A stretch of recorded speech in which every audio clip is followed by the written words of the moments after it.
La primera señal no fue un rugido ni un temblor.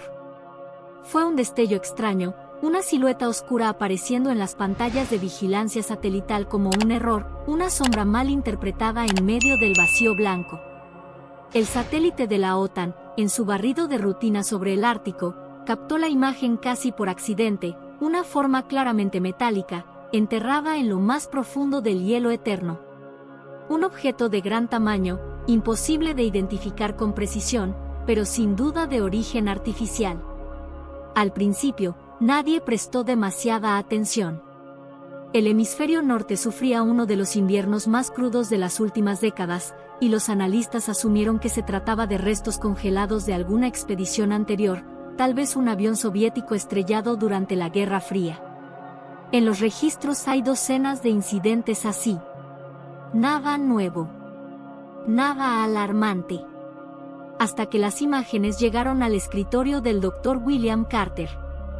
Carter, arqueólogo marítimo con décadas de experiencia rastreando barcos hundidos de la Segunda Guerra Mundial, no era un hombre que se impresionara con facilidad.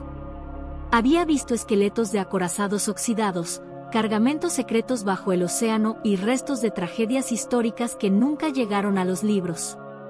Pero lo que vio en esa fotografía le provocó un escalofrío que ni siquiera el frío polar podía explicar. La silueta era inconfundible.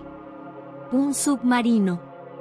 Y no cualquiera, era un U-boot alemán, de los temidos tipo 9. Un modelo diseñado para cruzar océanos, cazar en silencio y desaparecer en las profundidades. Pero lo que lo dejó helado no fue reconocer el modelo. Fue la ubicación. Esa nave no tenía ningún motivo para estar allí, bajo capas de hielo ártico, a miles de kilómetros de cualquier ruta conocida. No tiene sentido, murmuró Carter, ampliando la imagen en su monitor con dedos temblorosos. Esto no puede estar aquí. En cuestión de horas, su oficina en la universidad fue sellada y se le convocó a una reunión de alto nivel. Representantes de la OTAN, de la flota del norte rusa y asesores científicos se reunieron en un salón sin ventanas, donde se hablaba en susurros, y cada palabra estaba acompañada por una mirada de preocupación. El general norteamericano fue directo. Dr. Carter, si esto es realmente lo que usted cree, tenemos una situación muy delicada entre manos. Frente a él, un contraalmirante ruso asentía, los labios apretados. La rivalidad histórica se hacía a un lado cuando la historia misma parecía cambiar las reglas. ¿Y si no es solo un submarino abandonado?, preguntó uno de los asesores. ¿Y si contiene algo más? Algo que se suponía debía permanecer oculto. Nadie lo dijo en voz alta, pero todos pensaban lo mismo. Armas. Secretos. Pesadillas del pasado que podrían tener consecuencias en el presente. Así se formó el equipo. Una expedición reducida, pero cuidadosamente seleccionada, 6 científicos de renombre internacional, entre ellos biólogos, historiadores militares y expertos en contención, 3 operadores de seguridad con autorización de máximo nivel, y 2 pilotos de helicóptero capaces de aterrizar en condiciones que la mayoría consideraría imposibles. William Carter fue nombrado líder por unanimidad. Las órdenes eran claras: identificar, evaluar y documentar. Las advertencias, aún más claras: nada debía salir del hielo sin aprobación directa. Una semana después, mientras los motores del helicóptero zumbaban bajo el cielo gris del Ártico, Carter repasaba mentalmente todos los informes, fotos y teorías. Cada dato parecía más irreal que el anterior. Pero había algo más, algo que no compartió con nadie, una sensación que le había acompañado desde que vio la imagen por primera vez. Un presentimiento frío como el hielo que estaban a punto de pisar. Ese submarino no estaba allí por accidente. Y lo que fuera que había dentro, no quería ser encontrado. La imagen satelital no dejaba lugar a dudas. Una forma alargada, simétrica, de bordes definidos e inequívocamente metálica, se dibujaba bajo las capas de hielo ártico como si hubiera sido puesta allí a propósito. William Carter la miraba por enésima vez desde su terminal portátil, dentro del helicóptero militar que vibraba con cada ráfaga de viento. A su alrededor, los otros miembros de la expedición revisaban sus equipos en silencio, sin necesidad de palabras. Todos sentían lo mismo, algo no encajaba. Carter había repasado los planos de todos los submarinos conocidos del siglo XX. Y no tenía dudas. La forma de la torreta, la curvatura del casco, el patrón de escotillas, era un U-boot alemán, concretamente un tipo 9C, utilizado por la Kriegsmarine entre 1941 y 1945.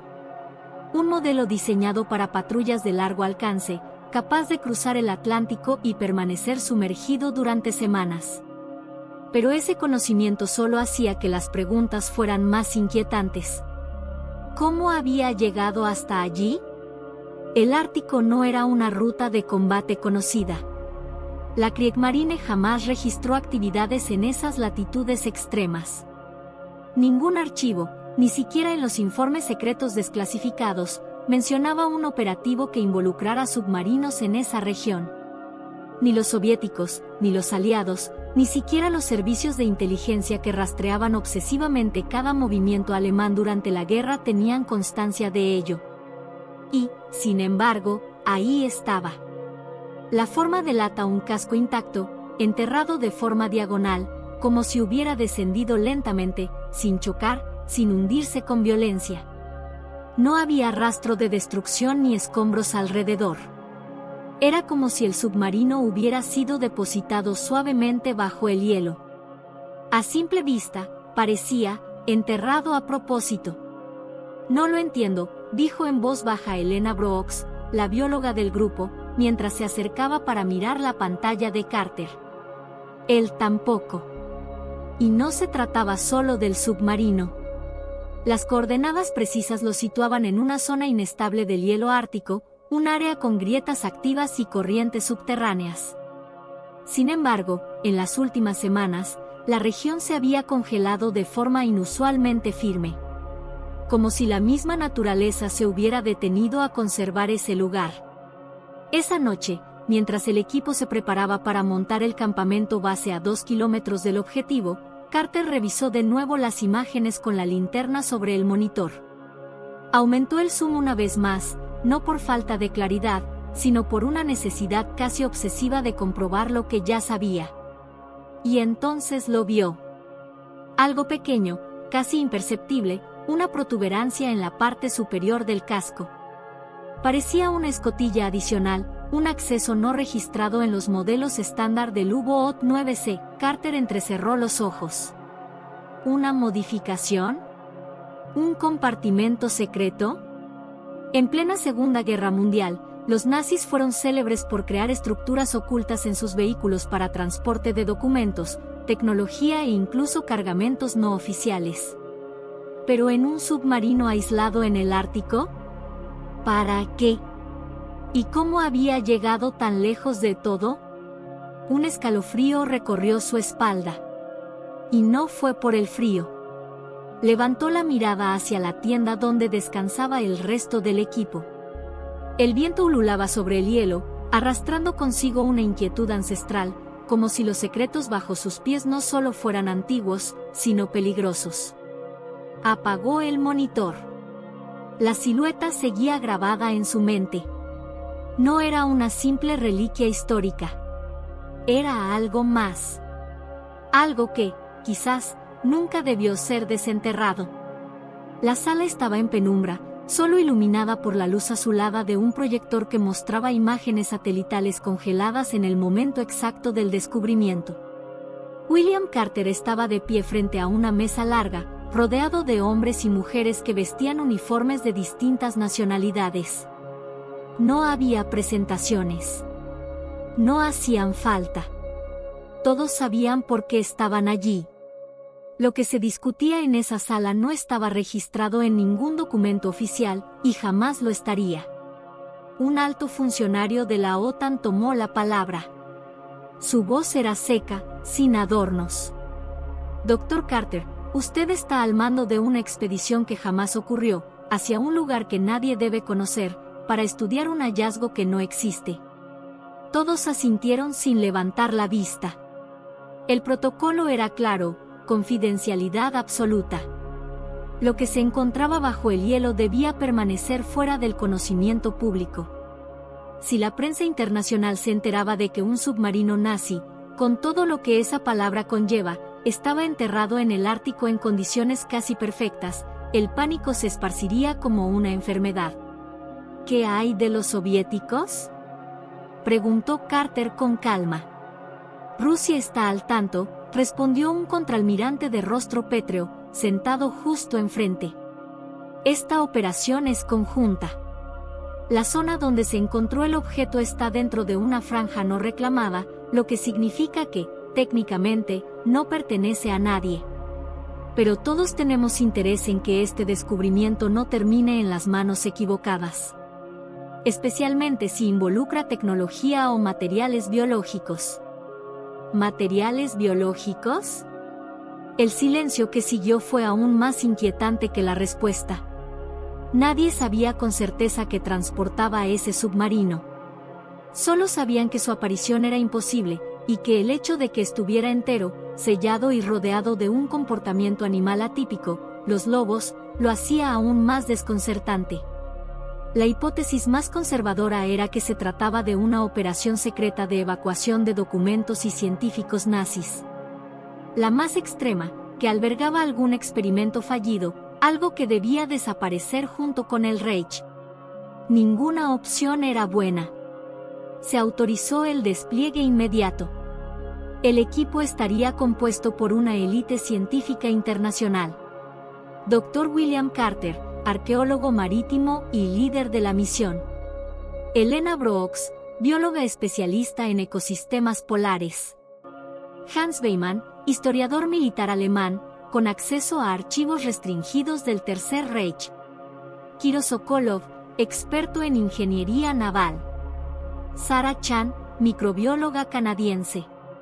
Luis Romero, experto en armas químicas y protocolos de contención. Junto a ellos, un grupo táctico multinacional de 3 agentes de seguridad y 2 pilotos de élite para maniobrar helicópteros de transporte y evacuación en clima extremo. La carga incluía trajes NBQ, sensores de radiación, drones de exploración, generadores portátiles y una plataforma de radar de penetración terrestre. No se escatimó en recursos. 3 días después, aterrizaron cerca del objetivo. En medio de una tormenta de nieve, instalaron el campamento base. El silencio del Ártico los envolvía como una advertencia. Carter, desde su tienda, escribió las primeras notas en su diario. No eran científicas. Eran personales. Algo le decía que lo que estaban a punto de descubrir no iba a tener explicación. Que esta expedición no se parecía a ninguna otra. Que el enemigo no sería el clima, ni los secretos del pasado, sino lo que ese pasado dejó dormido, esperando ser despertado. El primer impacto fue el viento. No el frío, ese ya era un compañero habitual, sino la fuerza viva y agresiva del viento ártico, como si la propia tierra intentara expulsarlos de su superficie.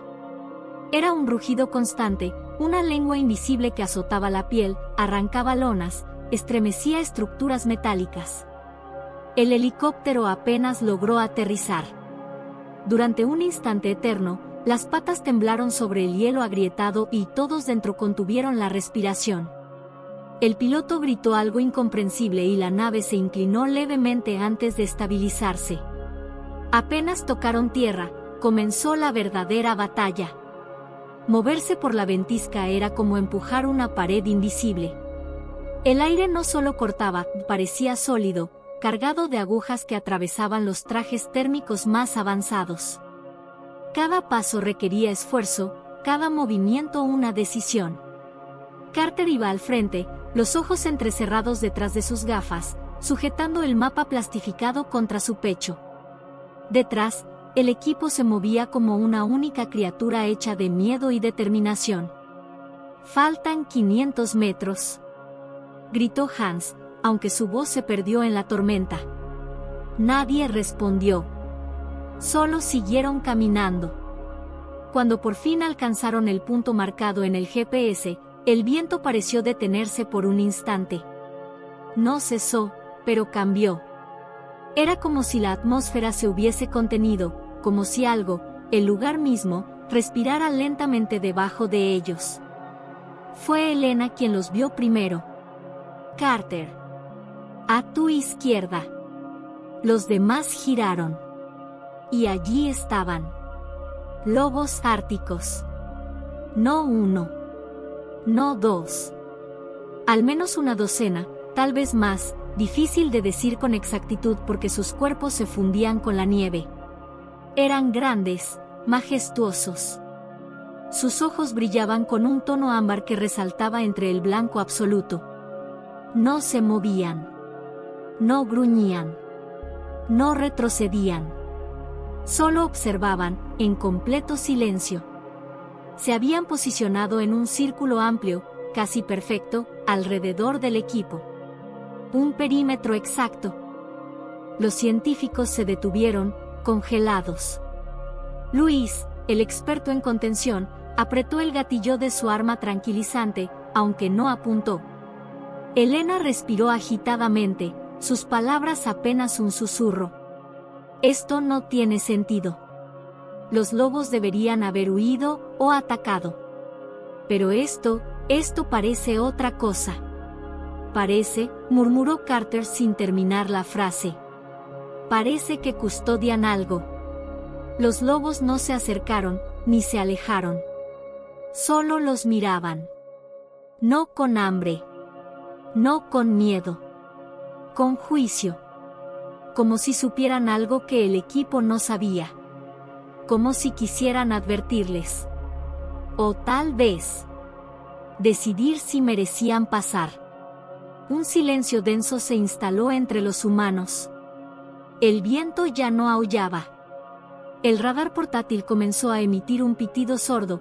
El eco bajo sus pies revelaba una estructura metálica inmensa, enterrada bajo capas de hielo. Los datos no mentían. El submarino estaba allí. Lo tocaban con las suelas de sus botas. Y los lobos seguían allí, inmóviles, como estatuas vivas en el hielo eterno. Carter tragó saliva, y en voz baja, casi para sí mismo, dijo: sea lo que custodian, no quieren que lo saquemos. Los ojos del líder de la manada se cruzaron con los suyos. Había algo en esa mirada. No era animal. Era ancestral. Y por primera vez desde que inició la expedición, Carter sintió duda. El radar de penetración terrestre no dejaba lugar a dudas. Bajo sus pies, a unos 5 metros de hielo compacto, yacía una silueta perfectamente delineada, inconfundible para cualquiera con experiencia en arqueología marítima, la esbelta curvatura del casco, la forma distintiva de la torre de mando, el patrón simétrico de compartimentos. Era un U-Boot, un submarino alemán de la Segunda Guerra Mundial, completo e intacto. Carter sintió un escalofrío, y esta vez no fue por el frío. Durante años había estudiado restos oxidados en el fondo del océano, estructuras deformadas por la presión y el tiempo. Pero esto era diferente. Esto estaba congelado, sí, pero no muerto. Las lecturas térmicas mostraban una temperatura interna apenas más cálida que la del hielo circundante, lo cual no tenía sentido. Las ondas de escaneo revelaban formas demasiado organizadas. Algo dentro aún ocupaba su lugar. Esto no se parece a ningún naufragio, murmuró Hans, el historiador, con los ojos fijos en la pantalla. Esto es como si acabara de ser depositado aquí. Nadie respondió. El viento, que antes ululaba con violencia, había amainado de golpe, como si el propio Ártico aguantara la respiración. A su alrededor, los lobos seguían en sus posiciones. No se acercaban, no se iban. Solo observaban. Durante las siguientes horas, el equipo se turnó para excavar con cuidado milimétrico. El hielo, que debería haber ofrecido resistencia, cedía con una facilidad casi antinatural. como si hubiera estado esperando ser abierto.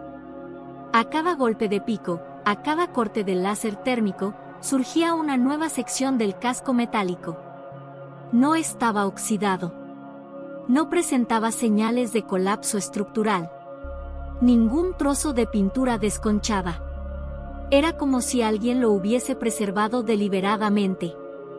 Cuando por fin dejaron al descubierto parte del lateral, Kiro, el ingeniero naval ruso, se agachó para inspeccionar de cerca una placa. La leyó en voz baja, y su voz temblaba. U-Boot 502. Tipo 9C, comisionado en marzo de 1942. Desaparecido en combate, abril de 1945. Silencio. ¿Desaparecido dónde?, preguntó Sara, la microbióloga, con el ceño fruncido. Kiro la miró con incredulidad.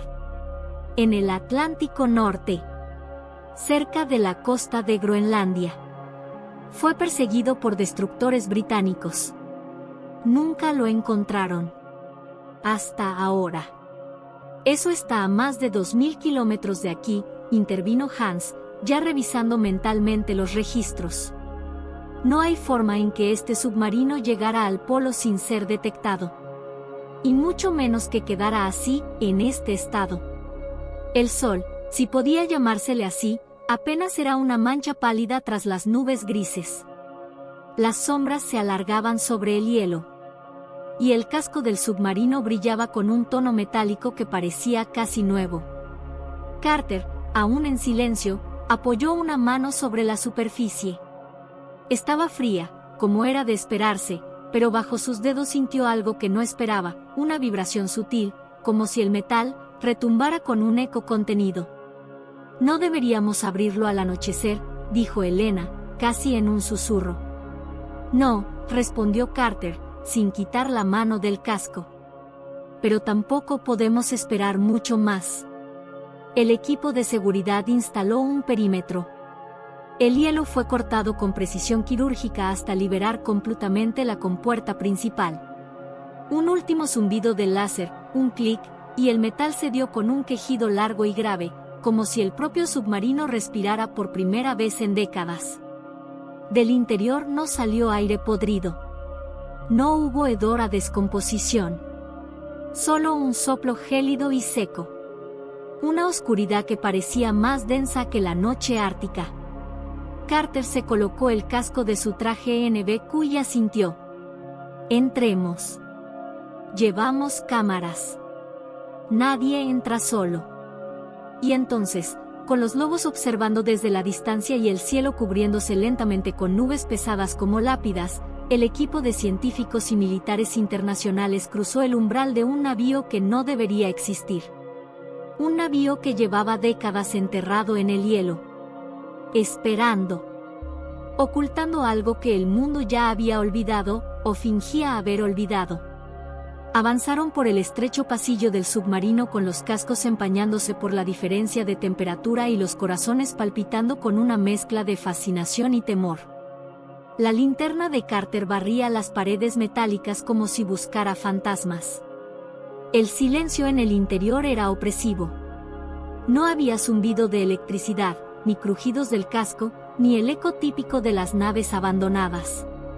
Solo la respiración contenida de los científicos y el crujido amortiguado de sus pasos sobre el metal helado. Entonces vieron el primero.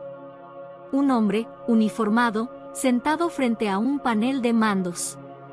Su cabeza ligeramente giraba, una ceja levantada, los labios entreabiertos como si fuese a decir algo. En su mano, todavía apretada con fuerza, una taza de estaño. No había sangre. No había descomposición. Solo inmovilidad perfecta, como si el tiempo se hubiese detenido un segundo antes de que la muerte lo alcanzara. Dios, susurró Elena detrás de Carter. Y entonces, otro. Y otro más. Un operador de radio encorvado, aún con los auriculares puestos. Un marinero arrodillado junto a una escotilla, con la mano extendida hacia una palanca. Otro de pie, con una llave inglesa en alto. Todos quietos. Todos enteros. Todos congelados en su último gesto. Hans levantó lentamente la cámara. Las imágenes eran sobrecogedoras. Una exposición macabra y perfecta de 50 hombres atrapados en una cápsula de acero bajo el hielo. Ninguno mostraba señales de violencia, ni heridas, ni lucha. Solo pausa. ¿Qué los mató?, preguntó Sarah, sin esperar respuesta. Esto no es posible. Ni siquiera con temperaturas bajo cero. El cuerpo humano colapsa, pero no se queda así. Elena ya estaba tomando muestras del aire. No hay toxinas detectables. No hay gases corrosivos. Ningún agente común. Pero algo aquí no es natural. Carter no dijo nada. Caminó con paso firme hasta la compuerta cerrada al fondo, la sala del capitán. Tardaron 10 minutos en abrirla. Estaba trabada desde dentro. Cuando al fin se deslizó con un quejido largo, el interior los recibió con un silencio todavía más pesado. El capitán estaba allí, sentado frente a su escritorio. Un luye aún en su mano derecha, la cabeza ladeada, con una herida perfecta en la sien. Frente a él, un cuaderno de cuero abierto. La última página manchada de tinta aún visible bajo la linterna de Carter. El arqueólogo se acercó, leyó en voz alta, casi sin atreverse. 28 de abril de 1945. Recibimos órdenes directas de Berlín. Operación Ragnarok. Material clasificado. Carga biológica de Laboratorio 1. 6 contenedores. El profesor Strauss supervisa. 2 de mayo. El Führer ha muerto. Berlín ha caído. Pero la misión continúa. Somos la última esperanza. 5 de mayo. Algo está mal. Uno de los contenedores, inestable. El profesor no duerme. Dice que la carga es sensible al frío. A la presión. 7 de mayo. He cometido un error. El contenedor se abrió. Nadie entendió lo que estaba ocurriendo. No hubo gritos. Solo congelación. Instantánea. Como si el alma misma fuera arrancada del cuerpo. Sellé la cabina. Me encerré. Pero siento que no basta. Lo que trajimos a bordo no debe salir de aquí. Si alguien encuentra esto, les ruego, no abran los contenedores. No intenten llevárselo. Déjenlo aquí. En el hielo. Con nosotros. Carter cerró el cuaderno. Sus manos temblaban bajo los guantes. Esto no fue una misión de escape, murmuró. Fue un último intento desesperado de esconder un arma que no entendían. Elena ya estaba junto a la compuerta trasera del submarino, donde los registros indicaban que se almacenaban los cargamentos. 6 contenedores, confirmó. Todavía están aquí. Hans se acercó. ¿Están sellados? Sí. Pero hay escarcha por dentro. Como si algo dentro aún se moviera. Carter sintió cómo se le encogía el estómago. Afuera, los lobos seguían formando su círculo silencioso. Ellos ya sabían. Y él también. Habían despertado algo que nunca debió ser encontrado. El diario del capitán dejó claro que aquello no era un simple cargamento militar. No eran documentos. No eran armas convencionales. Lo que el Tercer Reich había escondido bajo el hielo del Ártico era un secreto oscuro, silencioso y letal. Una última carta desesperada de una nación en ruinas. Y ahora, casi 80 años después, ese secreto seguía intacto, pero no inerte. William Carter cerró el diario con manos temblorosas. El sudor se acumulaba en su nuca, a pesar del frío helado. Afuera, La ventisca volvía a arremolinarse, como si la propia naturaleza quisiera ocultar nuevamente lo que había sido revelado. Carter dio la orden con una voz firme que no correspondía con el terror que le carcomía por dentro. Nadie más entra al submarino. A partir de ahora, esto es una zona de contención total. Activad el protocolo rojo. El equipo de seguridad, entrenado para emergencias extremas, no necesitó explicaciones. En menos de 30 minutos, desplegaron lonas selladas, instalaron detectores de gases y cerraron cada escotilla del U-Boot con soldaduras frías reforzadas. Se colocaron sensores de presión y temperatura en torno al casco. Cualquier cambio, por mínimo que fuera, sería registrado en tiempo real. En la superficie, Carter contactó directamente con el Centro de Comando Conjunto de la OTAN y la Flota del Norte rusa. El mensaje fue corto, directo y sin adornos.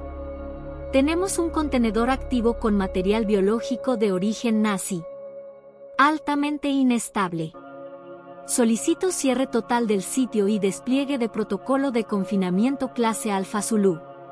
En cuestión de horas, 3 helicópteros artillados descendieron en formación, portando a bordo no solo refuerzos militares, sino también un equipo de científicos con trajes de nivel de bioseguridad 5, el más alto posible. Traían consigo unidades autónomas de vigilancia, sensores satelitales, y un equipo de ingenieros especializados en encapsulamiento subterráneo. La orden fue unánime: nada sale de aquí. Nada se mueve. Nada se toca. El lugar fue oficialmente clasificado como Zona Cerrada Ártico 77. Una plataforma fue montada sobre el lugar y se iniciaron los trabajos de aislamiento permanente. Bajo esa estructura, el submarino permanecería enterrado, vigilado día y noche por drones, satélites y sensores antiintrusión. Incluso se consideró la idea de crear una estación remota sin personal humano, completamente automatizada. Mientras tanto, Elena Brooks, con los resultados de las muestras en la mano, confirmó lo que todos temían: la naturaleza de aquel agente biológico no coincidía con ningún virus, bacteria ni toxina registrada en la base de datos internacional. No era de laboratorio, o si lo era, había sido creado con una tecnología que superaba los estándares conocidos de los años 40 o incluso de la actualidad. Era como si algo hubiese llegado antes que la ciencia, y los nazis simplemente hubieran tratado de usarlo, sin entenderlo. Esto no solo es peligroso, William, dijo Elena, mirándolo a los ojos mientras la nieve giraba a su alrededor como polvo cósmico. Esto es algo que nunca debió ser traído a la superficie. Y mucho menos estudiado. Carter asintió, con la mandíbula apretada. Entonces asegurémonos de que nadie más lo intente. Antes de que partieran en el helicóptero de regreso, Carter caminó hasta el borde del campamento por última vez. A la distancia, como sombras bajo la nieve, los lobos árticos seguían allí. Quietos. Eternos. Centinelas de un pasado enterrado. El líder de la manada, el lobo de hocico gris, lo observó, inmóvil.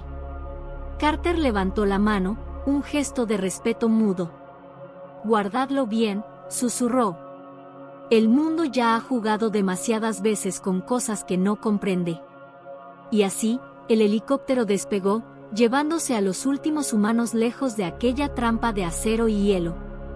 El viento aulló tras ellos, y los lobos se reagruparon, formando nuevamente un círculo sagrado en torno al submarino, como si el Ártico mismo reclamara el deber de vigilar, lo que jamás debió ser perturbado. Cuando el helicóptero comenzó a elevarse con un crujido mecánico que parecía casi inapropiado para la quietud solemne del Ártico, Elena Brooks no podía apartar los ojos del suelo blanco que se alejaba bajo ellos. La ventisca había vuelto, suave pero persistente, como un velo que trataba de envolver nuevamente lo que había sido expuesto. Y sin embargo, incluso a través del cristal empañado de la ventanilla, Elena los vio. Firmes. Inmóviles.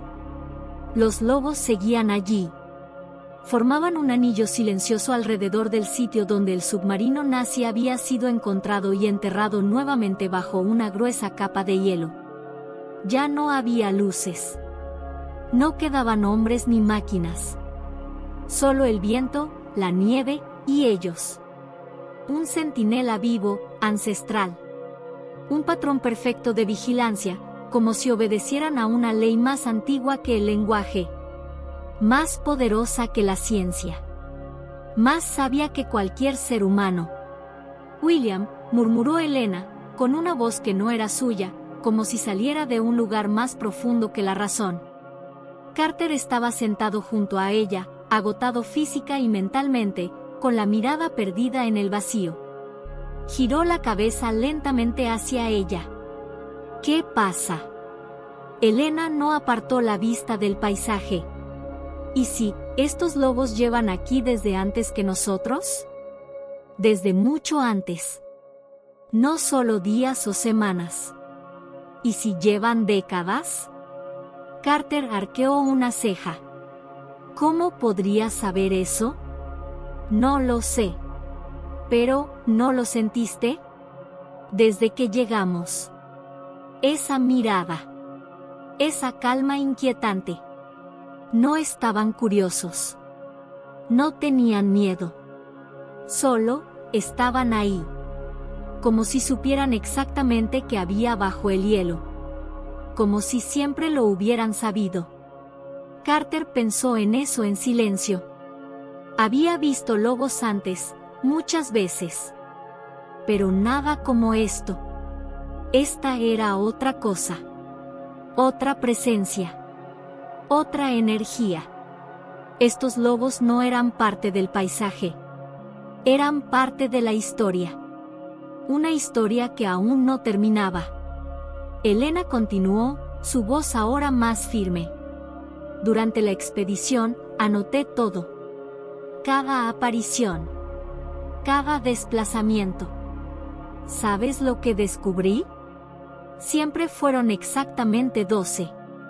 Nunca más. Nunca menos.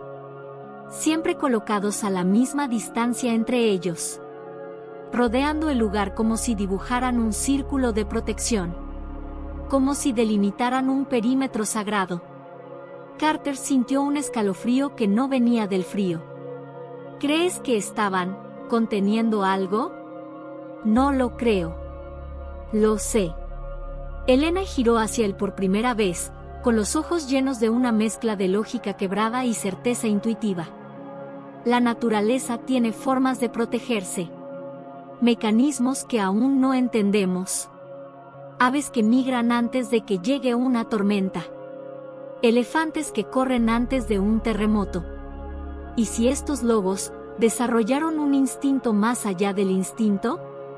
Una memoria genética que les advierte que ahí, bajo el hielo, duerme algo que no debe despertar. ¿Una especie de legado biológico? ¿Como una advertencia que pasa de generación en generación? Exactamente. Elena respiró hondo. Tal vez no entienden qué es exactamente, pero saben que está mal. Que es peligroso. Que deben vigilarlo. Y cuando nosotros llegamos, cuando empezamos a excavar, se posicionaron como siempre, no para atacarnos, sino para advertirnos. Para mantenernos fuera. Carter volvió a mirar por la ventanilla. El helicóptero seguía elevándose, alejándose del hielo eterno. Pero abajo, las siluetas de los lobos aún se distinguían. Una presencia en la nieve. Inmóvil. Incuestionable. Entonces no fueron centinelas para protegernos del exterior, dijo en voz baja. Fueron guardianes para proteger el mundo de lo que hay ahí dentro. Elena asintió. Y ahora que lo sabemos, me aterra pensar en qué pasará si un día esos lobos dejan de venir. Si la cadena se rompe. Si algo los elimina. Porque lo que duerme allí, no se oxidó. No se pudrió. No murió. Solo espera. Carter tragó saliva. ¿Y si alguna vez intentan recuperar ese material? ¿Qué haremos? Confiar en que alguien como esos lobos siga existiendo, respondió Elena, con un susurro. El helicóptero se sacudió ligeramente. Carter giró de nuevo hacia la ventanilla. En ese momento, una ráfaga de viento desplazó la ventisca, y por una fracción de segundo, el lobo líder, el de hocico gris y mirada dorada, pareció mirarlo directamente. No hubo rugido, ni huida, ni miedo. Solo una mirada profunda, silenciosa, casi humana. Y entonces, con la nieve volviendo a cubrirlo todo, el lobo giró y desapareció en la bruma. Carter se reclinó en su asiento y cerró los ojos. Gracias, susurró. A nadie en particular. Solo a ellos. Mientras el helicóptero trazaba su ascenso definitivo sobre el helado abismo blanco del Ártico, el corazón de William Carter latía con una mezcla de alivio, miedo y un respeto tan profundo que apenas podía describirlo. Observaba por la ventanilla como si necesitara grabar cada curva del terreno, cada línea de hielo, cada rastro de lo que habían desenterrado y, sobre todo, de lo que habían dejado atrás. No era solo un lugar. No era solo un hallazgo. Era un umbral. Allá abajo, donde el viento se arremolinaba con menos violencia por un momento, estaban los lobos. 12. Imperturbables. Eternos. Como tallados en el hielo. No se habían movido desde que el equipo se retiró. No corrieron tras el sonido del helicóptero. No huyeron de los hombres ni del ruido ni de la ciencia. Ellos sabían. Siempre supieron. Carter apoyó la frente contra el cristal. Le costaba creerlo, pero también le costaba negarlo. Algo en su interior, más viejo que sus propios pensamientos, le decía que debía agradecer. Que no bastaba con irse. Que no podía simplemente cerrar el cuaderno y marcar el caso como resuelto. Y entonces lo dijo. En voz baja. A través del vidrio empañado por su aliento, sin saber si serían palabras o solo un susurro arrastrado por el rugido de las hélices. Gracias por vigilarlo. No hubo respuesta inmediata. Solo el sonido del motor, el chirrido metálico del fuselaje, el viento golpeando la estructura del helicóptero. Carter se sintió ingenuo. Sentirse tan pequeño en ese desierto blanco le hacía olvidar que a veces la naturaleza respondía, pero no con palabras. Entonces ocurrió. Desde el fondo del mundo, desde ese lugar donde lo humano no alcanza, emergió un aullido. Largo. Bajo. Primordial. Un sonido tan antiguo que parecía venir no del lobo, sino de la tierra misma. Vibró en el aire como un canto olvidado por el tiempo, un idioma que la humanidad había perdido pero que todavía resonaba en los huesos de quienes estaban dispuestos a escuchar. Carter se irguió, tenso. Elena giró bruscamente la cabeza hacia él, con los ojos muy abiertos. Lo escucharon todos. Incluso los pilotos dejaron de hablar. Nadie dijo una palabra. El aullido se alzó sobre el hielo, se esparció como un eco redondo que rebotó entre los glaciares y las montañas invisibles del horizonte. Y luego fue respondido. Otro lobo. Y otro. Uno a uno, los 12 guardianes entonaron su canto. Un aullido coral, grave y armonioso, que no era de amenaza ni de lamento. Era despedida. Era pacto.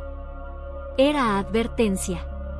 Y, quizás, también era perdón.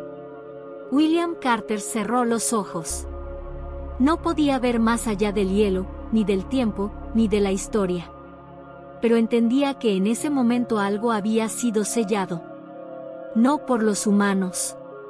No por la ciencia. Sino por ellos. Por los verdaderos custodios. Por el espíritu salvaje de un mundo que, incluso hoy, se defiende a sí mismo de lo que no debería existir. El helicóptero se alejó, llevándose a los humanos de vuelta a su civilización, a sus ciudades ruidosas y sus datos, a sus decisiones a veces arrogantes. Pero allá abajo, el círculo seguía intacto. Y el aullido del guardián todavía flotaba en el aire. No era un final. Era un recordatorio. Una promesa de que hay cosas que no se tocan. Cosas que la tierra no olvida.